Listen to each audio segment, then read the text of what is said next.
Afukafu na mawu. Fiancia. Nuga o adjo la gbome. There's a particular shop where I'm coming from. Fi metoa. Oglo na nyarebe na va. Na kwe. Na jo. Fiancia. Gedeme. Mebere gedeme. Nukunu oblau dade koli. Dede pokpo doyoyo gadede va na droto ajo. Fofo le Yesu penkome. Nye de akpena o elabena ne lomi alegbegbe ne lomi adomito de siade. Eye ne lemia adomito de siade yirage. Nusen ike me dona po nu gbere o. Awo do kan lento egbe a la gbe si agbe me le Yesu penkome. Dede kpokpo na mesiame. Doyoyo na mesiame. Gadede na mesiame. Eye nukunu pe zondede nu sentoe. Nukunu ple jesio nu sentoe na mesiame. A mesiame ahoye pe gome kpokpo. Wa kowo toe ajoya pe me. Le Yesu penkome mie dogbe dale. Mawu ne yirami. Minwanyi le tepe ke miele. Nyeno nu pom. So nous saint ike matem adokpo nu gbede o. Nyeno nu pom so hose ike me dona kpo nu gbede o. Amen veve ike me dona kpo nu gbede o. Nu blani kpokpo ike me dona kpo nu gbede o. Nko ike me dona kpo nu gbede o. Eye fiensi ya yala enye nya. Nya yi me dona kpo nu gbede o. Enya yi cho jipo. Enya ike gede miape jime. Enya ike wona dole miape nu chilanji. Enya ike wona dole miape agbe ape go de siade me. Tepe sia tepe ike nya yina. Enya ike me dona kpo nu gbede o. Fiensi ya mele nu pomcho. Nu se penya ike udena ewona nukunu gede. Enya ike jipo dododa. Nyama ike va agbome. Eye nyama mawu penya ma dokpo nu gbere o. Ke bom enu ita mawu do edoa enya awo yepe do le agbome. Eye fiensi ya yenye fiensi o. Mawu penya agede jiome. To nku ome. Eye agede jiome, agede laome. Le wo agbepe de siade, le wo lupome, le wo gbogbome. Eye mawu penya awo donu setoe la gbome le Yesu penkome. Minami akpo dowo pe agbale dowo tawine. Dowo tawine pupui etonlia. Dowo tawine pupui tonlia. Ebe eglobe gakela woti afima nkeke gede hele nu pom ple didepo le apetola me. Eya amesi di dase le yepe amenu vevenya. Yepe amenu vevenya la nchi le esime wona wo Jesu wo ple nukunu to wo pe asi oji. Enya yenye tomechi. Mawu penya nuseleme. Mawu penya elevevie alegbegbe. Eye mawu penya neibe egede mewa. Nukunu ekplenedo. Dede kpokpo ekplenedo. Nukunu ple jesio. Evana mele agbesi agbeme. Amen. Minami akpokpukui Andrelia. Le kpukui Andrelia mea. Eye wo gblonya nye lafia. Le afimaha eye wo gblonya nye lafia le afimaha eye le kpupu nyilia me eglobena eye nuchuade le Listra le anyinope si metian chia trede yepe afoji o eye wo nyeteku no chokeke dada pe domeke eye le kpupu asiekelia me eya se Paulo pe nupopo Paulo enonya gblom amesi le nkude nti gan eye esi wo kpobena hoselesi be ya wa yodoela xɔse ke le sia ye nyi be xɔse ke wòakpɔ dɔyɔyɔ, xɔse ke nɔ esi tsɔ va yi, xɔse ke nɔ esi le yeƒe agbe me ŋkekewo katã mea mese nya kpɔ o, gake le gbe yi ke gbe wòse Mawu ƒe nya, xɔse ge ɖe yeƒe xɔse vana to nusese me eye nusese to na Mawu ƒe nya me vana ese Mawu ƒe nya, enya yi ke mate ŋu ado kponu o, enya yi ke seɖoƒe mele esi o, enya yi ke wɔna nukunu kple dzesiwo dɔyɔyɔ kpakple nukunuwo ese enya tso Paulo ƒe nuƒoƒo me eye elé ŋku ɖe ŋuti gãa esi wòkpɔ bena xɔse le esi be woayɔ dɔe la kpukpuwolia le kpukpuwolia me, egblɔ kple gbe sese bena tsitre nadzɔ ɖe wò afɔwo dzi. Ema nye nya ye ma, ebe tsitre eye nadzɔ ɖe wò afɔwo dzi. Enya ma tututu ye me dza gblɔ na susu yiwo kpli bɔ, ame yiwo kpli bɔa magblɔ na wo be tsitre eye nadzɔ ɖe wò afɔ dzi eye natsitre. Enya ma tutu ye ma gblɔ na ame yiwo ŋku gba na magblɔ na wo bena ɖe ʋu wò nuku eye nakpɔ nu eye ne nuku gba na woa naʋu ŋku eye nakpɔ nu. Enya ma tutu ye ma gblɔ na nutete ma yi ke le nutsilawo me, magblɔ be nutete dogo eye nutete ma adogo le nutsilawo me eye esi Paulo kpɔ bena Paulo egblɔ kple gbe sese bena tsitre nadzɔ ɖe wò afɔ dzi eye wòdzo kpo eye wòdzo kpo eye wòzɔ azɔli eva me na woa ava me na wò tsã. Mawu ƒe nya yi ke ŋusẽ le eŋuti eye wòwɔna nukunu geɖe, enu geɖe, enutɔ ye mi la kpɔ fie sia, enu gbãtɔa ye nye Kristo miaɖela ƒe ŋusẽ ƒe nya eye evelia ye nye dziɖula miaƒe dɔyɔla ƒe ŋusẽ ƒe nya eye etɔ̃lia ye nye nukunu ŋusẽtɔe yi ke miaƒe aʋadada yi ke ɖena ga miawɔna. Enu gbãtɔa ye nye Kristo miaɖela yeƒe ŋusẽ ƒe nya. Egblɔ le Luka ƒe agbalẽ ta 24, Luka ta 24 kpukpui 9 eye wògblɔ na wo bena nu kawoe eye woɖo nu nɛ bena Yesu Nazaretitɔ la nutsinya ye ame si nye nyagblɔɖila ŋusẽtɔ le nuwɔwɔ kple nyagbɔgblɔ me. Mikpɔ nya yi wogblɔ tso Kristo ŋuti le teƒe ya. Wobe Kristo enye ŋusẽtɔ le nuwɔwɔ me, le zɔɖeɖe me, le ŋusẽdɔwɔwɔ me, Mawu ƒe ŋusẽdɔwɔwɔ me, enye ŋusẽtɔ. Nukunu yiwo katã wòwɔa enye ŋusẽdɔwɔwɔ.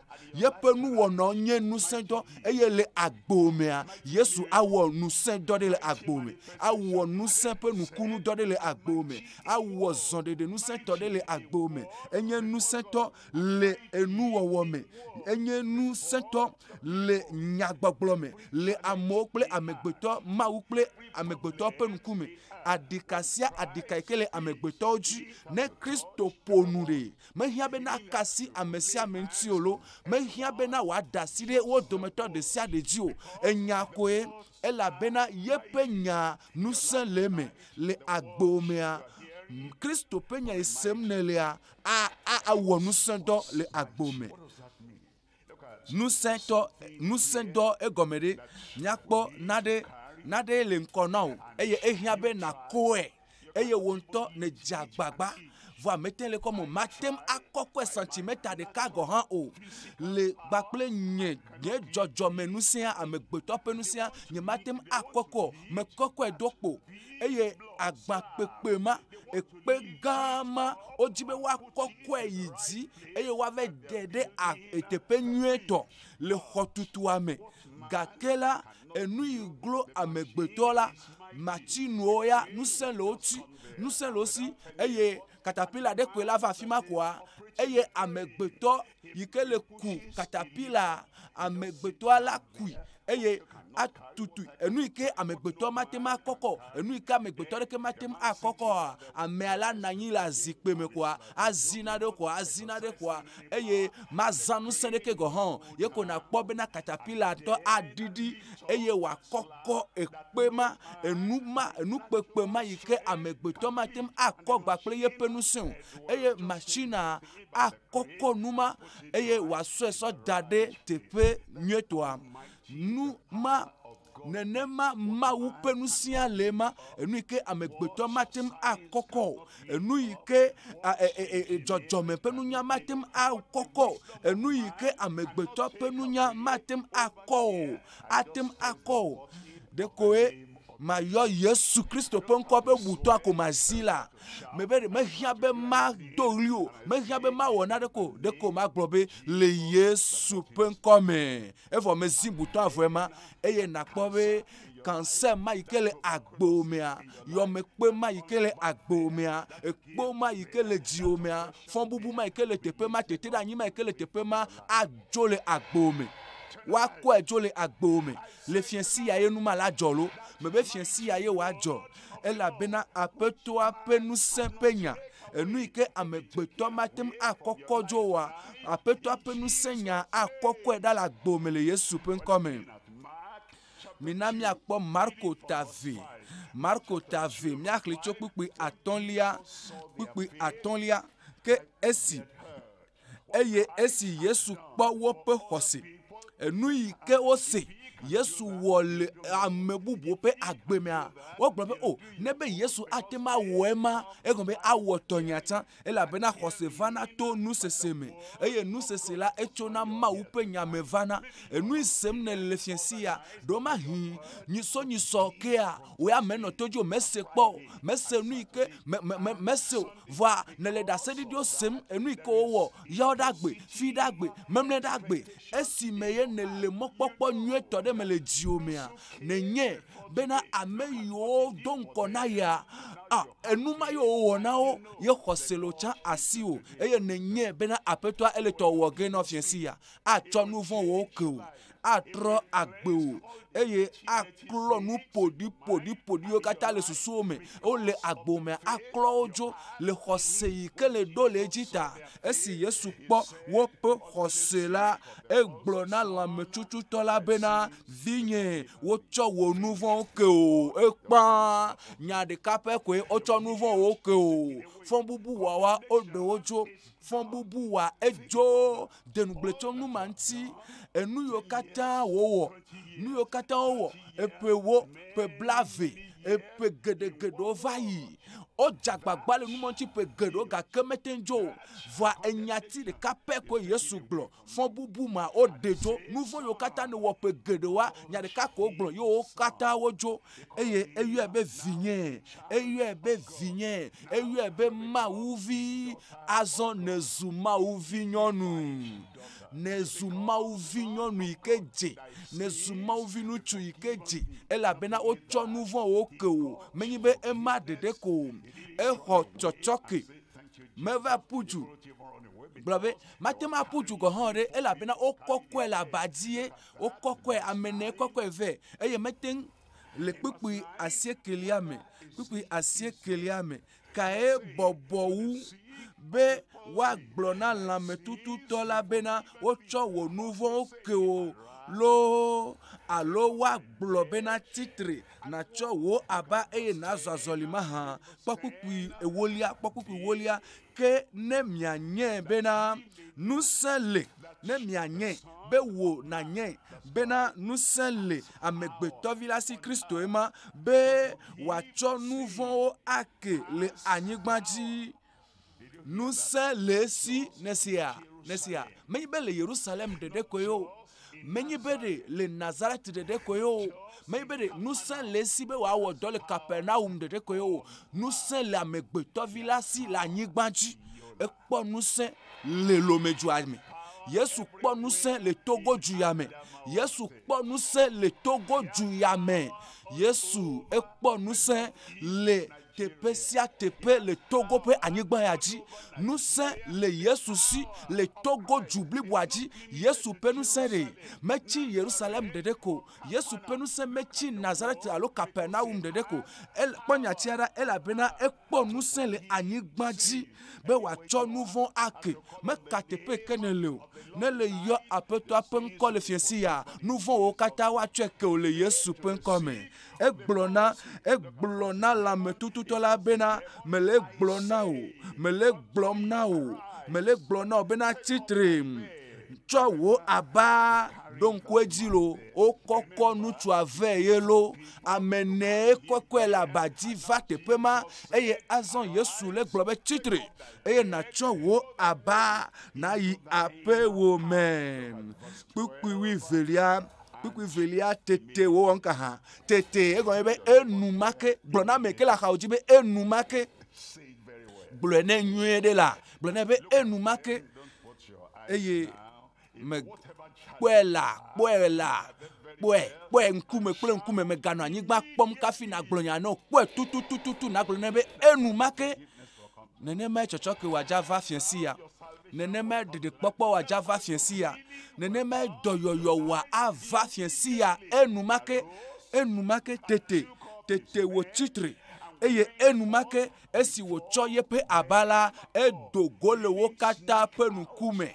Meva yi beto ehɔntrume gbedometoa dzi yolo eva va to ƒe ŋkume bi kpɔm ɖa mate ma zɔ azɔli la.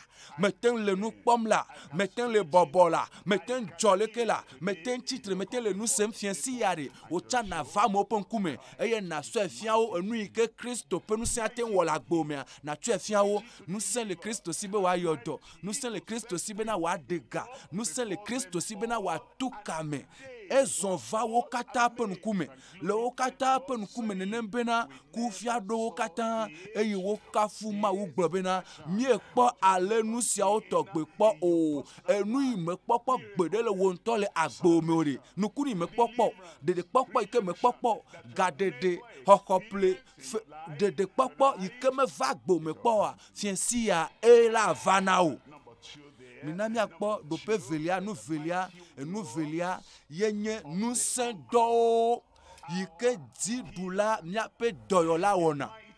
Ŋusẽ dɔwo yi ke miaƒe dziɖula kple dɔyɔla wɔna.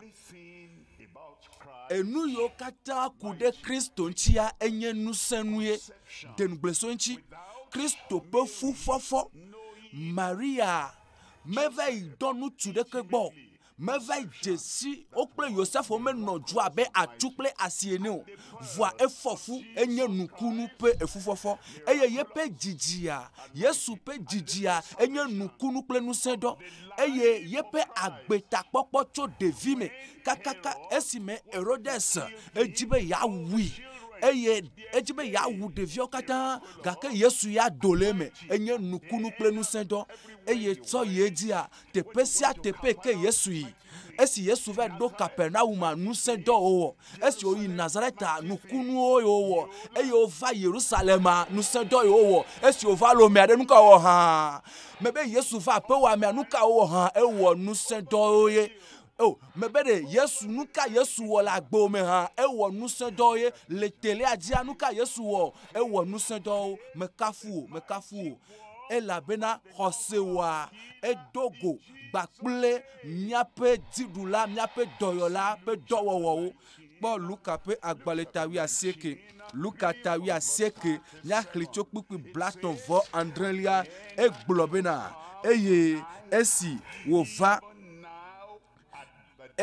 esi wògogo va ɖo afi si woɖia amito la ƒe abulena la, nusrɔ̃lawo ƒe ha blibo la katã de asi dzidzɔkpɔkpɔ kple Mawu kafukafu me kple gbesese le ŋusẽ dɔwɔwɔ siwo katã wokpɔ la ŋuti.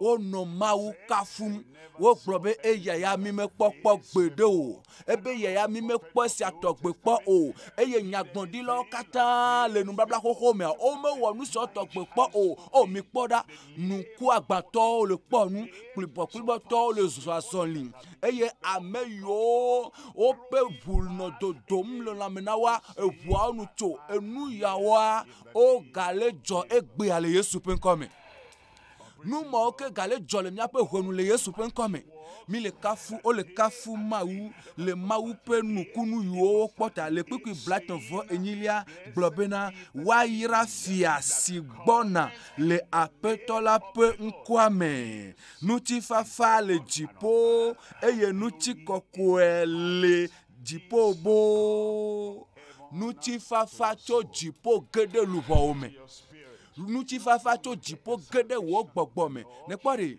ne aƒetɔa ƒe ɖeɖekpɔkpɔ sɔ asiwo ɖe tsakatsaka yi ke le susuwo me fɔ bubu yi ke le míaƒe susu me eye tsakatsaka yi ke le mía me kɔsɔkɔsɔ yi ke le mía mi gblɔ be o nu ka ŋuti me wɔ nu ya ɖo hã nu ka ta nye mate ma nɔ agbe dzɔdzɔe o nu ka ta me dze agbagba be ma nɔ agbe nyuie do kpo hã nu ka ta ye nye mate anɔ agbe dzɔdzɔe o eye vevesese kple ɖeɖe mawo katã yi ke le agbome wɔ bena ŋutifafa meli o akpe na mawu elabena Kristo ŋutifafa fia la age ɖe dziwo me eye tsakatsakawo dikekewo vɔvɔwo lele vɔ na sɔme lele vɔ na zomavɔ lele vɔ na fukpekpe mavɔ ma Kristo age ɖe me o eye wòaɖe vɔvɔ ma katã ɖa le agbewo me eye Kristo ana wo ŋutifafa Kristo asɔ dziƒo ƒe ŋutifafa ade me wo Mateo ta nyi kpukpuwi adelia Mateo ta nyi kpukpuwi adelia egblɔ bena ke esi fia ɖo la wotsɔ ame geɖe siwo gbɔgbɔ vɔ̃ le wo me la va egbɔ eye wògblɔ nya henya gbɔgbɔ vɔ̃wo dogoe eye wòda gbe le ame siwo katã ame nenie ŋuti wòda gbe le hã mebe ame nenie ŋuti Yesu da gbe lo fifia yi ke wòya ne le to dzi fia si ya ɖe mia dometɔ nenie Yesu dza da gbe le ŋuti o dza da gbe le mi katã ŋuti eye ne le to dzi eye ne le se dɔyɔyɔ ava na o lekeke anye dɔlele wa lekeke anye nu yi ke le agbewo mea dɔyɔyɔ ava na fia si ya le Yesu ƒe ŋkɔme eye wògblɔ be enya gbɔgbɔ vɔ̃wo dogoe eye wòda gbe le ame siwo katã ƒe lãme gblẽ la ŋuti kpɔkpukpu 19 bena woawu nya si woŋlɔ ɖi to Yesaya nyagblɔɖila la dzi la nu bena eya ŋutɔ tsɔ míaƒe gbɔdzɔgbɔdzɔ kple dɔlélo ɖo eɖokui dzi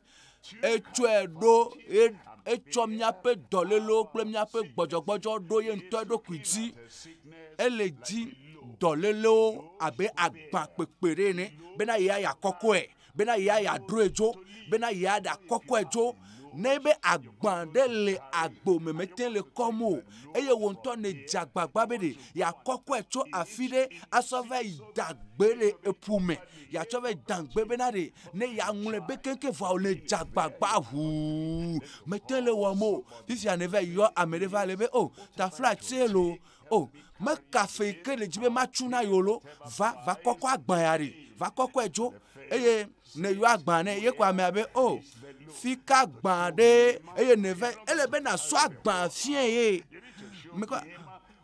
le ɖo la sɔ agba fi ke wòlea le ɖo la tsɔe fie eye nutsu ma ayi eye wòava kɔkɔ agba dzo magakpɔe ko me be ne kɔkɔe dzo ɖe magakpɔe ko ela tsɔe asɔ va ƒu gbe ɖe eƒu me mawu ƒe nuŋlɔ be atsiaƒu me eye magava gbe ɖe gbe ɖo eye ne be fifia ɖe ewɔ dɔ avɔ eye le be o nene ma tu na o ebe kpɔ megati dzi o exe fiawo katã na wo vɔ Yesu xe fia le ta wo vɔ exe fia bena adɔlele ƒe agbawoa akɔe dzo vevesese ƒe agbawoa exe fia be yakɔkɔe dzo fifia ɖe ele be na fie fi ka kuxia le na wo fi ka agba le na wo fi ka dɔlelea le na wo sɔ asi tɔ teƒe ma nɛ eye na so asi ton teƒe ma eye ne le so asi ton teƒe ma re eye na kɔ asi ɖeka yi dzi agblɔ be Yesu nye ya lo enye ya le afi eye me so asi sɔ da ɖe dɔléle nya dzi agbenya ye na va dro dzo le agbenye me eye ne le tsɔe fie nenema akɔkɔe ɖa eye ne ewɔe na ame bubuwo mi kpɔa mie le dzodoƒo mɔnya kaka ya wɔm fifia mie le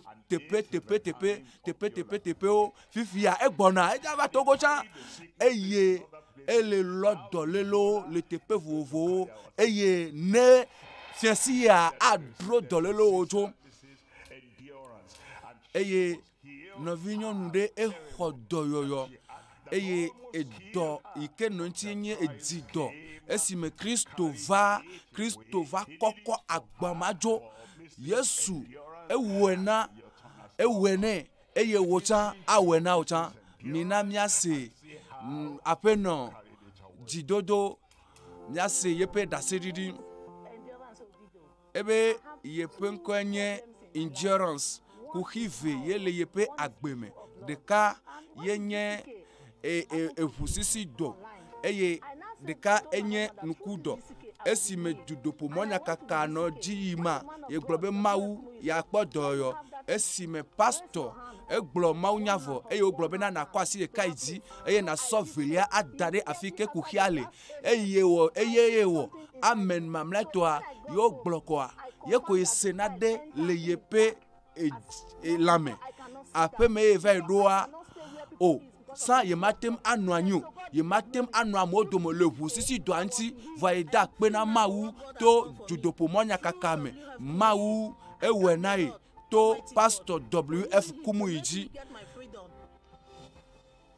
ye da kpe na Mawu bena ena ye vovokpɔkpɔ eye fiasi ya wò tsã naxɔ wò vovokpɔkpɔ eye nɔvi nyɔnu bubu yi ke nye Favour ye tsã exɔ Mawu dzi se ye ŋutɔ aɖi ɖasia miase aƒenɔ Favour ɖi ɖasia miase.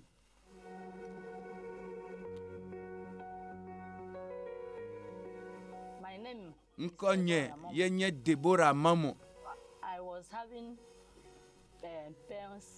ebe pe blavevɔ-ɖeke nye sia ye nɔ veve sem le yeƒe dzime pe blavevɔ-ɖeke eye ye yi kɔndzi vovovowo kɔndzi mamlɛtɔa yi ke ye yia wowɔ endoscopie na yi ke nye dodokpɔ ɖe ke wowɔna le kɔndzi wobena ŋɖe le dziame na ye eye ye le tsaka ye eye ewɔe bena ye zã ga geɖe eye ewɔe bena ye matem awɔ edɔ eye dɔkita ŋutɔ tsã ele ɖo kpe dzi bena eƒe dzia efã ye ele abe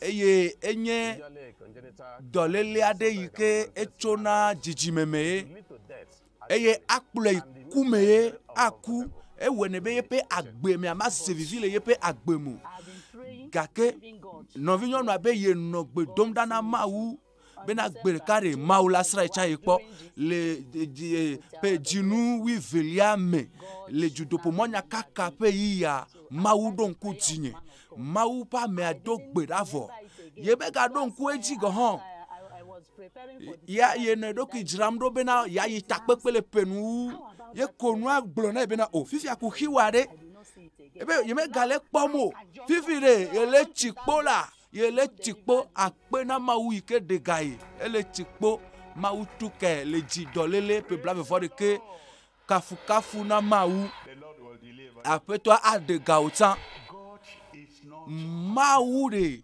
mekpɔna ame ŋkume metsiana ame me o eye yeƒe ŋusẽ akpɔtɔ li egbegbe eye ne le ve yɔ Yesu ƒe ŋkɔ Yesu ma yi ke nye yama ke tsɔ yi va yi egbe sɔ yi ɖe mavɔ mea Yesu aɖe ga o.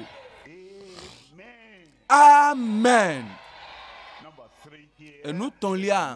Enutɔ̃lia ye nye nukunu nusẽtɔwo yi ke míaƒe gaɖela aʋadada wɔna. Nukunu nusẽtɔwo nusẽ nukunuwo amlima nusẽtɔwo yi ke míaƒe aʋadada gaɖela wɔna. Dɔyɔyɔ ƒe nukunu, ɖeɖekpɔkpɔ ƒe nukunu, gaɖeɖe ƒe nukunu, ewoe aƒetɔa ato asi nukutɔe maganɔ abe ale ne le tsã ne gbeɖe o Amen. Look at Hebrews Mina miakpɔ Hebritɔwo ta ve. Eye maxlẽ tso kpukpu wolia dzi. Hebritɔwo ta ve. Miakpɔ kpukpu wolia elabena ame si ta nuwo katã li ɖo. Ame si me nuwo katã to va. Ame si kplɔ vi geɖe yi ɖe ŋutikɔkɔe me la. Ekplɔ vi geɖe yi ɖe afi ka hã yi ɖe ŋutikɔkɔe me. Ne le tsɔ ɖokuiwo na Yesu fiesi ya. Eye ne gblɔ be Yesu nye tsã ŋutikɔkɔe me vie manye. Ŋutikɔkɔe vi ye manye. Yesu akɔkɔ o.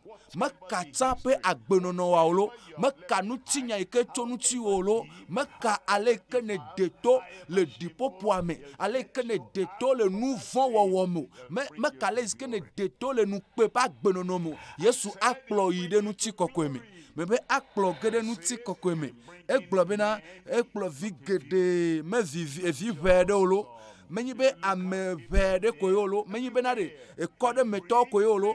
Ekplɔ vi geɖe yi ɖe ŋutikɔkɔe me. Edze bena woawɔe. Wo xɔxɔ ƒe fia la blibo to fukpekpewo me. Kpɔ kpukpu le kpukpu nelia mea. Azɔ ale si viwo kpɔa ʋu kple ŋutilã ƒe gome la. Nenema ke eya hã kpɔ ekemawo ƒe gome. Ekpɔ ekemawo ƒe gome bena wòato ku me. Aɖi gbɔ ame si si ku ƒe ŋusẽ le. Si nye Abosam la. Yesu Kristo ƒe ku le atisoga ŋuti le Calvary. Enye ku yi ke wòku ye wòɖi gbɔ Abosam kpɔtɔkpɔtɔa eɖi gbɔe. Eye aƒote ƒe agbɔn le agbo me ye wòatso. Le fiesi ya kpɔ kpukpu nelia. Bom kpukpu atɔ̃lia egblɔ bena eye woɖe ame siwo katã nɔ kluvinyenye me to vɔvɔ̃ me na ku le woƒe agbenɔ yiwo katã me la. Le agbenɔ yiwo katã me. Enu yiwo katã ne le numate numabla o da ɖe. Yesu aɖe wo le me. Yesu aɖe kɔsɔkɔsɔ le ŋuti o. Eye aɖe ka yiwo sɔ bla wa atu kama le ŋuti o. Atso kama eye ze ɖeka ke ɖe. Nagagblɔ bena ɖe mekpɔ vovo. Nate ma gblɔ hã. Gblɔ be mekpɔ katutu. Le wo luʋɔ mea nakpɔ katutu. Le wo ŋutilã ƒe go ɖe sia ɖe me. Nekpɔ afɔ alɔwa edidi ne egetsa ya me aleke le nuka ŋuti o. Le tension ŋuti. Le dza kpɔ vovo eye nakɔ abɔma yi dzi le Yesu ƒe ŋkɔ me. Afɔwa mekpɔ vovo. O ne le dzagbagba be yeazɔ azɔlia. Anɔ xa kɔna afɔ aleke. Vɔa vovo kpɔkpɔ va ɖo na afɔwa azɔ. Eye matem atsitre o. Eye ne le be ya bɔbɔa. O veve sese kakakaka. Vɔa fiesi ya atuka o. Ana o vovo. Eye dzidzɔ. No, le kenu be ya ƒo nua. Avifafa. O la gbe ya mea. Ni me wɔ nu vɔ̃. Ni me nya bena Mawu ate ma tsɔe kemo. Eye amewo gbem. Amewo gbe nyanye gbɔ bena nye me ƒo ɖi ŋutɔ. Vɔa fiesi ya Yesu atuka o. Yesu aklɔ dziwo ŋuti. Yesu aɖe wo luʋɔ. Yesu atrɔ agbe wo. Ne meko nu kpɔ gbe ɖe o ɖe. Fiesi ya ɖe dziƒo ƒe alɔgbɔ nukoko age ɖe agbe me. Eye dzidzɔkpɔkpɔ ƒe nukoko age ɖe agbe me. Eye agbe wo ato vo keŋkeŋ so fiesi ya dzi le Yesu ƒe ŋkɔ me. Nu ema ya me le dzim. Me dzroe. Nu ma ya me le dzim ŋutɔ. Me le dzim. Awe na o. Kolosetɔ tagba kpukpu etɔ̃lia. Egblɔ be ame si ɖe mi tso vivitsi me ƒe ŋusẽ la me. Eye wòkɔkɔ mi sɔ da ɖe yeƒe lɔlɔ̃vi ƒe fiaɖuƒe la me. Ele gblɔ bena ɖe fɔbubu ƒe teƒe ma ɖe. Meganyɔ nɔ be nanɔ teƒe ma o. Ekɔkɔ o dzo le afi ma ɖe. Sɔ va yi da ɖo yeƒe lɔlɔ̃vi ƒe fiaɖuƒe me. Vivitsi ƒe prizna ma yi ke vevesese le xaxa lea. Meganyɔ be nanɔ teƒe ma o. Yesu akɔkɔ le teƒe ma. Akɔ sɔ va yi da ɖe yeƒe lɔlɔ̃vi ƒe fiaɖuƒe la me. Teƒe teƒe ma yi ke wolé wo ɖe gaxɔ me eye fɔbubu le dziwò me eye nètsi blanui me eye nèle nuxaxa me aƒetɔa le gblɔ be ne teƒe ma ɖe meganyɔ nɔ be nànɔ le fiasi ya o Yesu akɔkɔ le teƒe ma me be Yesu aɖe wò ɖa le teƒe ma vivitsia edzo fɔbubua dzo eye nukpe yi ke le agbewò mea nukpe tsapa agbenɔnɔ ƒe nukpe ma edzo eye abosam ƒe fuwamea edzo Yesu akɔkɔ wò aɖe wò le vivitsi ma me eye nàyi ɖe yeƒe lɔlɔ̃vi fiaɖuƒe la me kpɔ kpukpuwi nelia le kpukpuwi enelia me ame si me miekpɔ fexexe ɖe ta le si nye nu vɔ̃ keke la le to yeƒe ʋu me nu vɔ̃ yiwo nèwɔ kpɔ le agbo me ɖe naneke magaŋlɔ da ɖeke o womagaɖo ŋkuwo dzi ko atutu wo kekeŋ eye aŋlɔ ŋkɔ yeye ɖe agbegbalẽ me le dziƒo ne le nu ma di ma bebe ɖe ne dzi be yeage ɖe yeƒe lɔlɔ̃vi fiaɖuƒe la mea ɖe ne le dzi bena ɖeɖekpɔkpɔ ƒe dzidzɔkpɔkpɔ nesu esia ɖe vovokpɔkpɔ yi ke tso na tsɔtsɔke mea ɖe ne le dzi ma mebe ɖe le dzi hã edzroa eye ɖe ne le dzim fifia bɔbɔta eye na mia nuku bɔbɔta eye na mia nuku ele dzi be yeatsɔ nu vɔ̃wo ke fifi edzi be yeakɔkɔ le fɔbubu ma me yeakɔkɔ le fɔbubu ma me eye atsɔ va yeƒe lɔlɔ̃vi fiaɖuƒe la me fi sia fi ke ne lia nakɔ asiwo yi dzi eye nàgblɔ be aƒetɔ medzi be nàtsɔ nu vɔ̃ nyewo kem medzi be nànam vovo medzi be nàkɔkɔm ada ɖe wò lɔlɔ̃vi fiaɖuƒe la me kɔ asi ayi dzi Mawu ne yra wo kaka Mawu ne yra wo me be Mawu ne ga yra wo ke Mawu ne yra wo la ne le kɔ asi dzia na tsitre eye nàgblɔ be mele dzi tsɔtsɔke mele dzi be woakɔkɔm ɖa le afi me le woaɖem dzo le fɔbubu nyewo me le fɔbubu yawo mea mado go le me ne mage ɖe vovokpɔkpɔ me kɔ asi wo dzi ewo yi ke le radioa gbɔ ewo yi ke le telea gbɔ ewo yi ke le nua kpɔ le lese ewo yi ke le teƒe vovo yi ke ne le eye ne le nu se mɔ ɖe le se ma le dzi vovokpɔkpɔ ne le dzi tsɔtsɔke egbɔna na o kɔ asi ɖeka yi dzi ne le kɔ asi ayi dzi ɖe na tsitre tafla tselo tsitre eye na ɖe ɖokuiwo fia be nye nya mea enye nye nutsua enye nye nyɔnua enye nye ɖetugbia enye nye ɖekadzea enye nye ame yi le dzi be woakɔkɔm ɖa le nukpe me woaɖem ɖa le nukpe na nu me eye mayi ɖe Mawu ƒe lɔlɔ̃vi fiaɖuƒe la me eye woakɔkɔm ɖa le fɔbubu nyewo me eye mage ɖe ɖeɖekpɔkpɔ me mage ɖe tsɔtsɔke me mage ɖe xɔxɔƒle me teƒe sia teƒe ne le tsitre ne le dzi amenuveve ƒe dɔ ma le agbo me bena ɖeɖekpɔkpɔ ne ve me le agbo me kɔ asi yi dzi Mawu ne yra wo eye na tsitre le teƒe ke ne le tsitre esia nye eyiyi ke me woakɔkɔ wo asɔ yi ɖe ŋutikɔkɔe me ŋutikɔkɔe ƒe fiaɖuƒea me fofo le Yesu ƒe ŋkɔtriakɔa me nye de akpe na wo le wò nya ɖeɖekpɔkpɔ ƒe nya ke mate ŋu aɖo kpo nu o tsɔtsɔke ƒe nya ke mate ŋu aɖo kpo nu o xɔxɔƒle ƒe nya ke mate ŋu aɖo kpo nu o ame yiwo katã wokɔ woƒe asi dzi yewo le ɖo ɖokui fia bena yewo se wo nya eye wo nya ge ɖe woƒe dziwo me aƒetɔ me do gbe ɖa bena natsɔ tsɔtsɔke ve na wo dometɔ ɖe sia ɖe le Yesu ƒe ŋkɔ me ɖe woƒe fɔbubua dzo ɖe woƒe fɔbubua ɖa le woƒe agbe me eye nàŋlɔ woƒe ŋkɔwo ɖe agbegbalẽa me eye na be wò gbɔgbɔ na ɖi ɖase na woƒe gbɔgbɔ le woƒe dzime bena tso azɔ dzia wozu Mawuvi tso azɔ dzi la wotsɔ woƒe nu vɔ̃wo ke wo tso azɔ dzia aƒetɔa ƒe ɖeɖekpɔkpɔ su wo si akpe na wo aƒetɔ eve me le Yesu ƒe ŋkɔ me miedo gbe ɖa le Mawu ne yra wo Mawu ne yra wo Mawu ne yra wo kaka kpɔtɔ nɔ tsitre nu le afi ke le nɔ do gbea ɖa eye ne tsɔ agbo na aƒetɔ Yesu Kristoa kpɔtɔ nɔ tsitre nu le teƒe ma eye enu yi na wɔ zi ɖeka ye nye be na tsɔ alɔmekaƒomɔa tsɔ mɔviwoa tsɔ alɔmekaƒomɔviwoa eye na ŋlɔ ŋkɔwo gbakple kaƒomɔ dzesiwoa na ŋlɔe. Atsɔ ɖo ɖe blasieke vɔ tɔn na ɖe ko kple ne blatɔ̃vɔ nyi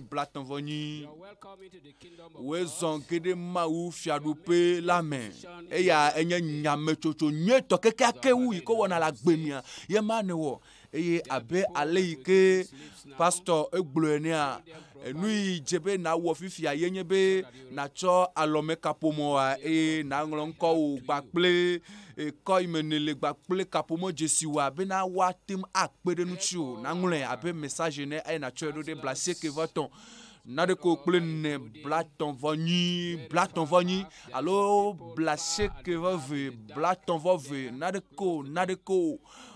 ɖe ko kple ade esia ele vevie ŋutɔ bena woakpe ɖe ŋuti kpekpeɖenu na va na pas Mawu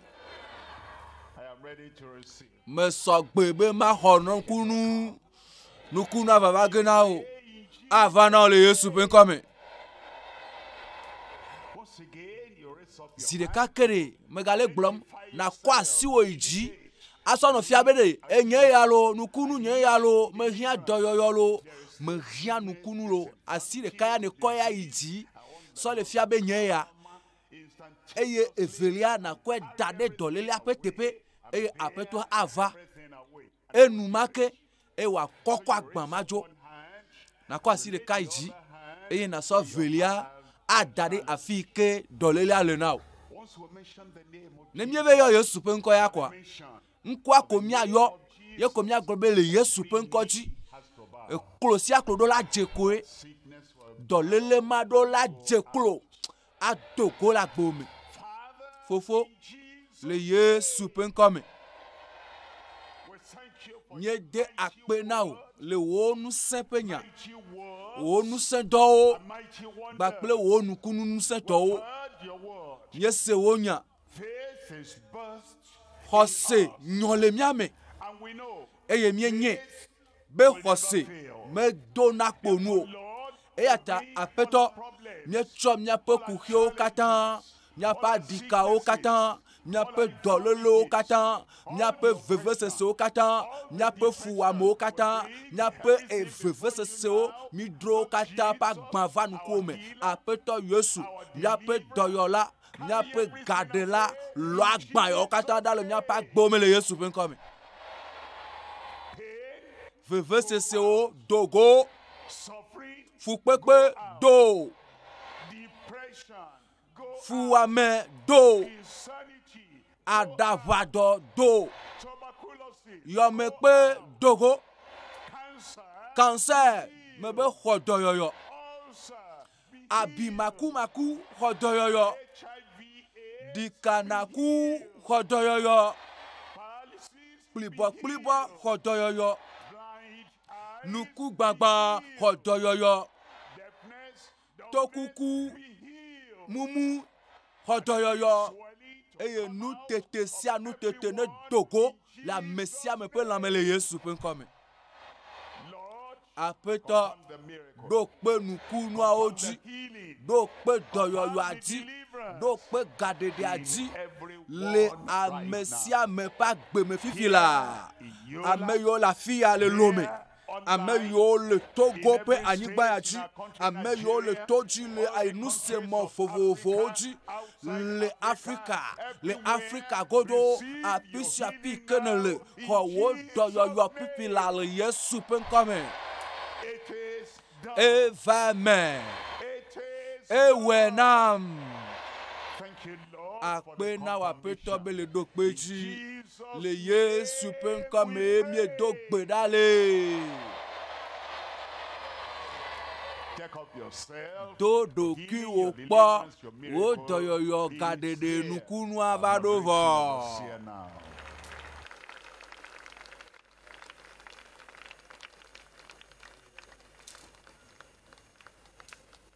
It is done. ewenam The miracle is there. nukunua va do vɔ I believe you are checking up. mo xɔse be ne le do ɖokuiwo kpɔ And lo when you see the problem is do gone, ɖokuiwo kpɔ